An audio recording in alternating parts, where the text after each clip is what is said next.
On today's episode, Oliver stops by.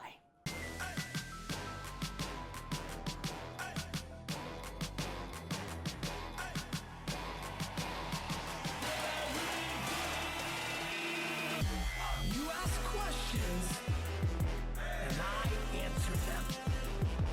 This is the Ask Garyvee show. Hey everybody, this is Garyvee, Nerd Chuck, and this is episode 234 of the Ask Garyvee show. We have been on a major hiatus, and we have a guest, which I'm excited about. Really excited. Before we get into Oliver and his new book and all that stuff and the questions from Dunk, I just want to say what's up to everybody. A lot of you have asked if I stopped the show. I haven't. I was in LA. I'm filming my show, my Apple TV show over there, and just had a lot of Hollywood on us. got a little Hollywood on you guys. And then I was just traveling before. I'm just busy being I don't do Ask Garyvee on location. So, and even in the weeks that I was here, a bunch of business decisions going into the fourth quarter and the new year. So I've just been milking my time. Big election. There's been a lot Jets suck shit. There's been a lot going on. So a lot going on. But before we get into the show, Oliver, why don't you create some context? Obviously, We've been running in similar circles. We were on CNBC together one time. I remember that. With the Nervo girls. That was fun. I remember that. You've had a really, great digital career. I've heard your name a whole bunch through the years. We haven't had the pleasure to really jam together, so I'm excited about this. But a quick 1-minute bio, and then we'll go into this, and then we'll answer some questions. Yeah, I started off in technology and voice over the internet and video over the internet with Rever. And then as technology started going into Hollywood and into entertainment, built the last company was called The Audience. Before that I hated the title, but I was head of innovation at Disney. So I really brought that brand into social media, broke it into all the characters and into the attractions. So much so that Bob felt comfortable giving you a quote on the front cover, which is Correct. always an indicator, did the person do a good job while they were at the company? Yeah, it's a little nerve-wracking when you reach back out to these people Well, after you've left. by the way, and I you're look at like, that. Wow, what they really think? I look at that because I've seen it a bunch of times. Like Yeah. I was the head of this at Nike, and then they're doing something, and nobody from Nike is saying anything. I'm like, how did the right? So when I saw that, I'm like, all right. Yeah, no, it's exciting. And then wrote this book over the last year and a half. It kind of really naturally evolved with Michael Casey, who was an editor at the Wall Street Journal. We met on Necker Island, which is Branson's Island. I was a speaker there, and he came up to me afterwards and was like, I think this really resonates, and I think you couldn't have better timing, and it was right as I was selling The Audience, so it all worked out great.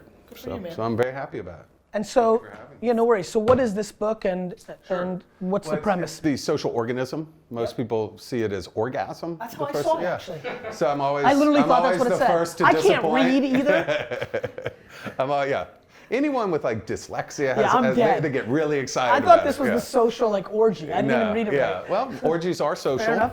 Yes, fair. So it fits. So go ahead. No, but it's a book. It's a book that is a lot of different concepts that came together. And I was asked one time to draw the future of social. Details magazine had said I was this digital maverick, and those things are cringeworthy, as you know. And so they asked me to draw the future of social. And the only thing I knew how to draw was when I was a little kid. I was a super nerd, and I studied molecular and cell biology and worked in a research lab. And so I knew how to draw pathways, like when you cut yourself, how bleeding stops through the arachidonic acid pathway. And then I went into telecom. That would come up on this conversation. Yeah, exactly. This is deep shit over here. And then in the telecom world, I knew how to draw routers and switches and things like that. But none of them, even combine those ideas, none of them could explain it in any depth. As you know, it's a very complicated, almost soup of inputs and outputs and people's reactions. And so I just had this moment where I realized that maybe the only way to explain it is to look at it very practically and say, look, there's really 1.3 billion organisms connected together over a network that has no time and distance because of TCP/IP. So maybe it behaves like one organism. And so the metaphor stuck. And so I started going back. I literally went back to my old biology textbook and looked at the 7 rules of life. And sure enough, it fits every one of them. And that's how you It's like you nourish the system, emotions are the metabolism of it. And so I structured it like a term paper. And the publisher once Michael came on board, we actually turned it into a book as opposed to, And so what do they get out of academic this? As I'm thinking about so many people that follow this, care about social media, things of that nature, what do they get out of this that they don't get from my books, they don't get from other books? Or what's the complementary, where's the cross section, what's the punchline, and then we'll go into that. Yeah, well, I think it's totally complementary. It's a little bit more of a macro view. It's almost like, thesis? It's the thesis. It's really like if you want to build, we agree on so many things. If you want to build a career, you have to nourish it, you have to feed it. If you want to build a brand, you have to set a set of values and match those with the right people. And so it's really about, at a macro level, patterns that exist in nature and how those patterns are dealt with, whether they're viruses or diseases. And you talk through it? And I do. And case it's from my personal experience. I mean, the book starts off with my father and Morgan Freeman are best friends. And we grew up in a very poor place in Mississippi. And for 26 years of my life, I've watched them fight the Confederate flag. Right. And so the book starts off with a moment when Dylan Roof, who I just saw went on, I guess he was now competent to serve as an adult or as a mentally stable person. But when he went into the church in Charleston, South Carolina and massacred 9 people. Yes. And then suddenly overnight, after those images of him with the Confederate flag hit social media, overnight, we all viewed the Confederate flag maybe as a symbol of hatred and racism. And overnight, Amazon took it down, eBay took it down, the state capitals started taking down the hashtag take it down. The woman Bree climbed up the flagpole and became a meme. And so I looked at that moment and I was like, well, what happened, right? What is it that causes almost an immunological response? And in immunology, it's key to recognize something as bad before it can fix it.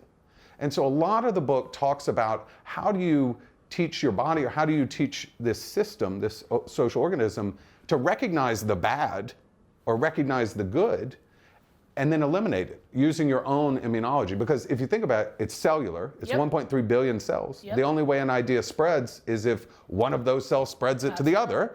So it's like, how do we have the responsibility to be a citizen within this and to keep bad ideas down and good ideas and to learn how to ferret them. And so it's a macro level, but you can take away from it how to grow a content business, how to grow a real business. I mean, the metaphors continue, they play out. And writing the book was really an experience because we literally a year and a half ago said, okay, now we're going to put a punctuation mark, we're going to write this book together.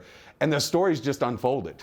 Whether it was the world moved. And once we looked in that lens, it made sense, and people's reaction to it has been stunning. Like, very few people have it in their hands. It's only been out a week and a half now, although we had great sales success in the first month going into it, pre-sales. But people's feedback to me is really meaningful right now because like your best friend from high school in your hands? No, it's like the woman who worked on the trailer who got the book a month early, who I've never met before, but worked on the book trailer. And she came up to me the other day and said, I've read this book twice, and I look at the world differently now. That's good. And that's a pretty meaningful response. That's an accomplishment. That's all I can ask for. Good for you, man. So yes, Congrats. I'm really happy about it. And you live in Iceland now. I do. I live in Iceland. There's also in Reykjavik. that. We'll get to that in a minute. Dunk, it's time for you to say something. Hi. Uh-oh. You're keeping this part in. Yeah. Okay. That's why I can't wear these kind of sweaters. Yeah, this sweater sucks. Yeah, sorry. All right. First question. Go ahead. Hey Gary, I'm wondering what you think of Snapchat and their recent way of selling their spectacles, the glasses with the vending machine, and how you think that plays into their marketing strategy. Thanks so much. Oliver, Snapchat spectacles. I think they're kind of brilliant. I think they took something that Google spent so much time and energy on, but effectively was pretty nerdy. Yeah. And they made it cool. Yeah. And pop-up stores and vending machines are The social media worthy. the distribution's been crazy. Exactly. And if you only have a small amount of them, Yeah. they make it special. That's right. So I saw a bunch on social media last night about a store in New York that just popped up. Yep. Yeah. I think it's cool.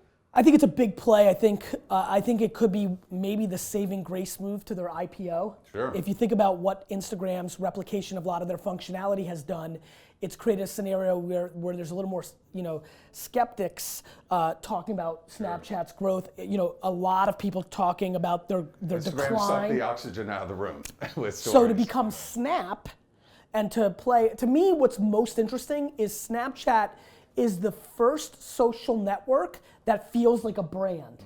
Snapchat feels as much to me as Under Armour and SoulCycle, as it does Facebook or Instagram. And that crossover from just utility social network to overall brand, I feel like this captured that moment. And if they can pull that all the way through, well, then they really have something. And they really made it where you are the media.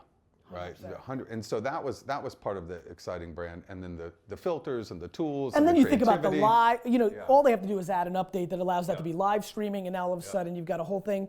I'm pretty bullish on it. It's early. I do agree that they've made it cool what was $1,500 and not cool from Google 3 years ago. So we'll see. I mean, Evan from afar continues to deploy LA brand behavior in a San Francisco, Silicon Valley world in a very good way. Yep, and they're also making big steps to be a media company. So you saw where they stopped rev sharing and started buying content now as a Netflix would do or anyone else. The garden walls of the internet are popping up. Let's keep it going. Next question is from John. John. What's going on, Gary? This is John Max here. I had a question for you. Was driving and listening to Thank You Economy, and at the end of the book you talk about how you would wish the book would self-destruct by 2015 because marketers would have ruined the Thank You Economy. Looking back, do you think that we still live in a Thank You Economy? And if not, what kind of economy do we live in now? Thank you. So I'll take a little bit of this because I'll help you. The Thank You Economy's premise is pretty simple, which is, can we scale one-on-one behavior? What's depth versus width, right? You think of influencers, some place that you and I have both played. Like, you could have 1 million followers, but if you said, go buy this book, both you and I know that somebody with 72,000 followers could sell more books. Depth. It didn't play out the way I wanted because I had optimism in a place where I shouldn't, which is the punchline is businesses don't give a fuck. No. It is unbelievable how much people don't understand why my whole world has worked. My little thing works because I just want to go deep. I just want to deliver value, and it works every time. And the person who scaled the Thank You Economy the best, in my opinion, is Taylor Swift, and that's why she's winning. She understands by. About her in the book, actually. That's great. So great segue. Perfect. I'm glad we can pass the. Do some sort of scary thing there, by the way, edit. I think Taylor understands that going to somebody's wedding randomly may cost her 45 minutes and not have an ROI positive game, but it does because the pickup, the amplification. Dropping a pop-up shop for these glasses for Snapchat in the Grand Canyon is not ROI positive until everybody talks about it through this kind of infrastructure, and then it does. Thank You Economy has a lot of DNA ties to this, and to your question, the reason it didn't play out the way I'd hoped or inspired is companies are short-term, I'm long-term, and people that are thinking in 20 and 30 and 40-year terms are thinking about LTV and lifetime value, and then do things that don't have value in the short term. The reality is 99% of the players don't play that way. Look, you and I have been in the same business and I think have the same values. It's remarkably frustrating when you try to convince a brand to do what you're talking about, to go deep and to actually attach yourself to a set of values or people that have those values. I always say make the content that matters, put it in front of the people it matters to, from voices that matter to them at a time that matters. It's like very simple, and they never get it. And they only want the top 1% of people, and it's like their trophy bag. And they're like, well, I got Demi Lovato to tweet about it. And it's like, well, that really doesn't mean anything because, it's not a bite on her. She's a mass media artist. But if I'm making a purchase decision, then I want something that's closer to me. I want something that I trust and feel some sense of shared values with. And these, big macro brands. But Taylor, she kind of overcame that by these personal experiences. She understood it. She understands there's an amplification. Just this weekend, scaling she's the singing unscalable. Thanksgiving songs with Todrick Hall, who's a self-made YouTuber. She gets it. Yeah. She understands where the attention is. She deploys unscalable behavior in it, which then means it gets amplified. Yeah. What's his name again? One more time. John. All of what you heard in that book is still an opportunity today, as it was 6 years ago when I wrote it. Let's move on. Next question is from CK. CK, who used some good emojis.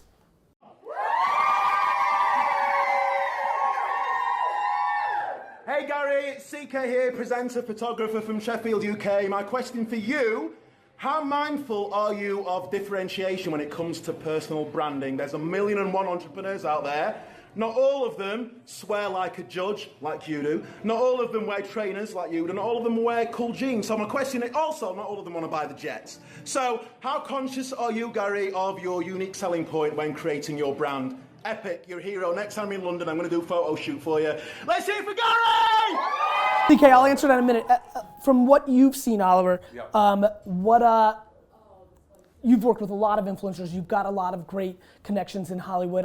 You knew the influencers were coming. You knew the old school. You knew the new school. How do you see that? Do you think that people are being thoughtful of their differentiations? Yeah, absolutely. I mean, look, the really smart ones understand the idea of authenticity, right? And understand. And so I remember sitting down with a bunch of celebrities when Facebook pages were really scary to them, and whether or not it was going to be me the actress or me the actor or me, the guy that hung out with you at high school, I didn't really know what persona to do or what to present and to the people world. a lot of people right here are like, should I have a business page? Should I have my personal page? Like, I have a job, but I also want to be known as the funny, vulgar juggler, but I'm a lawyer by day. Everybody's in this Clark Kent Superman issue on Facebook and social in general. So I always best that you could have two lives. You could have this public persona that could be safe to do this, and then you have a private existence here, which is important because we are all stepping onto a public stage now. And there are things that should be kept public and things that are private, and I think we are all always in a constant collision course with that. A few too many drinks and a Twitter account, and you can pretty much honestly, fuck up your life. I agree with you, and here's my point. Or people forget, like BP dumped all the oil in the world into and people forget, like it's amazing what, like I don't think anybody's talking about all these actors and actresses and athletes have so many mistakes and issues. America's quite forgiving. What we're not forgiving about is the cover-up. The hypocrisy. That's right. People don't like hypocrisy. I mean, in Iceland, it is a death blow. We overthrew the government in a 24-hour period, and a long-standing system of government there, because we had a prime minister who really didn't break the law, but was a hypocrite. That's right. And nobody likes a hypocrite. Nobody likes a hypocrite. I'm familiar with that story, and you're right. From my standpoint, here's where I've been thoughtful. 7 years ago, I decided that there was something inside of me, and the new mediums were in my favor, that good things were about to happen, and I better just be me all the way through. A level of transparency and authenticity that was extreme, because I made the assumption that it was going to really work out and that everybody on earth would know who I was. And I still knew I wanted to be a businessman. I didn't want to be an actor, but I knew that I made a video 7 or 8 years ago, you should edit this in, that said that technology was going to be hip hop, that we were in this 1985 hip hop moment. Serious. Hip Hop 85 is equal to Tech Web 2.0 2008. That Zucks and Kevin Rose and all these people, these were people that were going to be, I mean, look, I basically think I said in the video, or I said it elsewhere, that tech founders were going to marry supermodels, and like Evan Spiegel's doing that. Like, that is absolutely happening. Like that, and so I knew that then. I thought that would happen to me, and so I've been conscious of the following, which is, you guys really know my shit. Now, that being said, I have a counterpoint. There is very little content on my family in the world. Yeah, I noticed you mentioned that in your last. Xander, my little guy, I don't think anybody even knows what he looks like. I don't think there's one piece of content. So you've got to pick and choose what's important to you.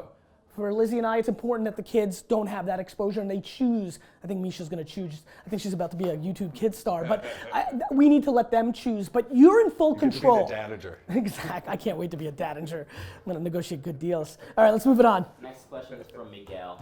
Miguel.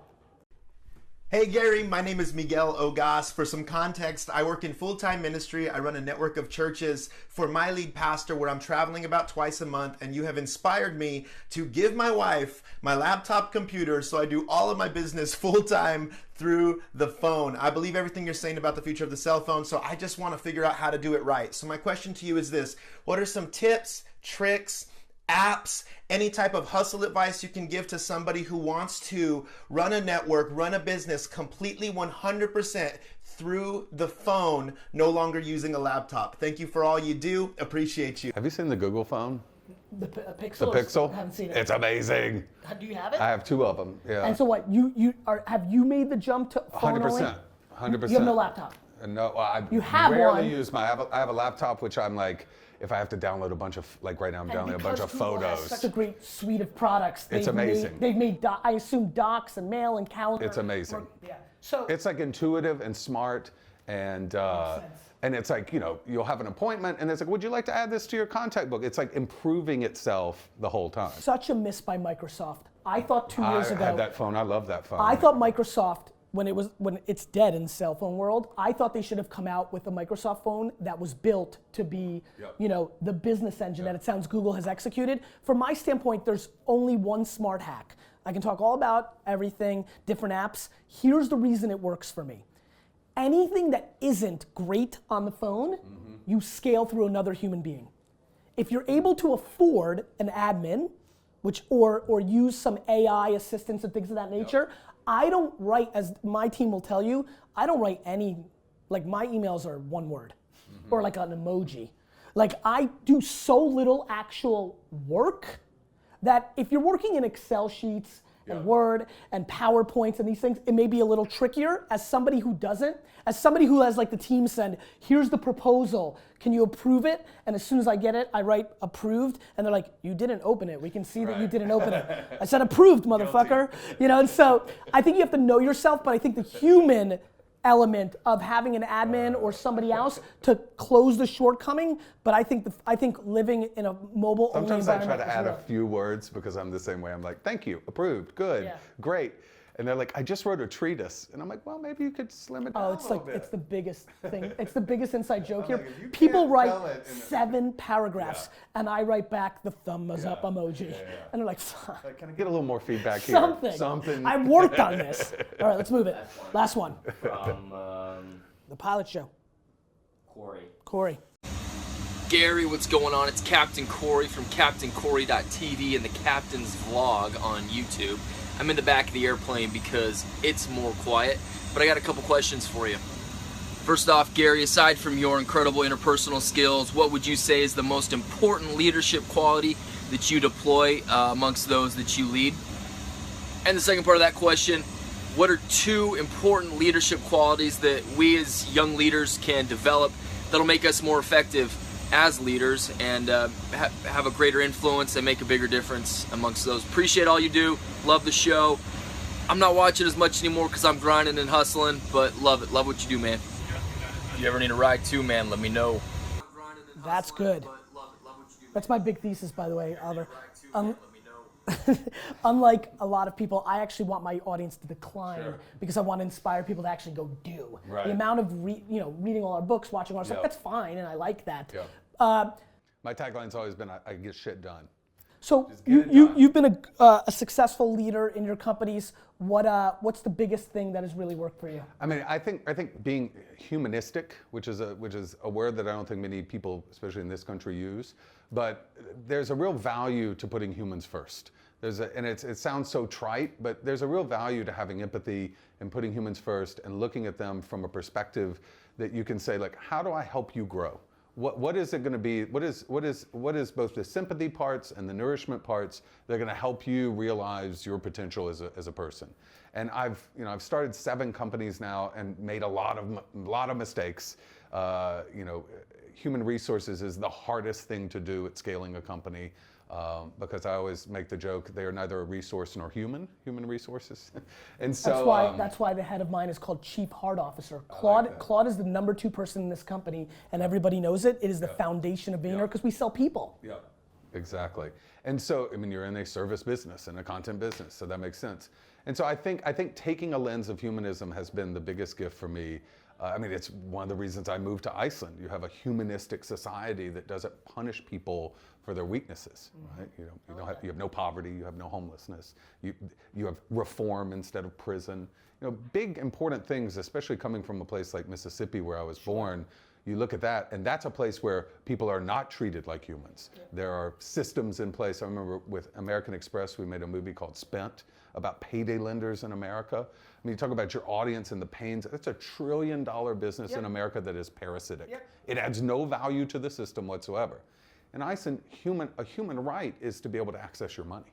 Sure. Right? Here we have the basic principles of our economy are inaccessible. In my hometown, to 80% of the people have to go to a payday lender and a check cashing place and spend a percentage of their income just to be able to spend their money, that is not humanistic. That is counter to anything that will help a system grow and evolve. I couldn't agree. I couldn't agree more with the human. Not to rant about payday lenders, I mean, but fuck, it's a valid point. And I think from my standpoint, it's listening and it's self-awareness. I think the biggest mistake charismatic CEOs make is they try to fake the funk and act like they know everything. I always feel like I think I know everything, and a lot of you leave comments about ego only because I stay in my lane. There's a very narrow world where I'm very good.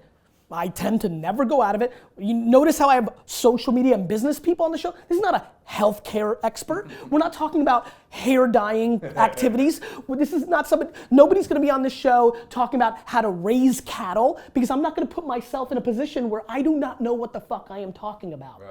And so being all in on what you know, and then being very empathetic and listening and deploying humility against the things you don't know, people pick up on that real fast. Because when you come across somebody that works for you that does know the thing that you're bullshitting about, and you bullshit it, you've just lost a winner. You've just lost a winner. It's about building that trusted relationship at every level of all of this. I gotta get the hell out of here. I like your Great pants. meeting you. Thank Question you. of the day. Yep. And by the way, great meeting you. I want you guys actually to hear this. We actually deployed what we believe in. 1 minute, I promise. We've done a CNBC thing together once. We know about each other because we've been running. Sure. He sends an email. We're busy as shit, and the answer was yes. Yep. I know how this feels. I know this has an audience. I knew it could help. I felt very comfortable to pay forward and create opportunity for the exposure because it's a smart thing to do. Thank you. Anyway, question of the day. You get to ask any question. There'll be 1,000 answers between YouTube and Facebook. Might give you some consumer insights or whatever you're up to or whatever you want. Ask the question of the day. Question of the day. You can ask what your favorite color is. You can go very No. very I want to escapism. ask. I want to do something thoughtful. Good. I know, because this whole book was about the most inspirational person in my life that changed my life the most was my science teacher, who saw me as this remarkably disruptive kid and took me out of high school and put me in a research lab. That's how I know all the shit about biology. So who is the most influential person in your life and why?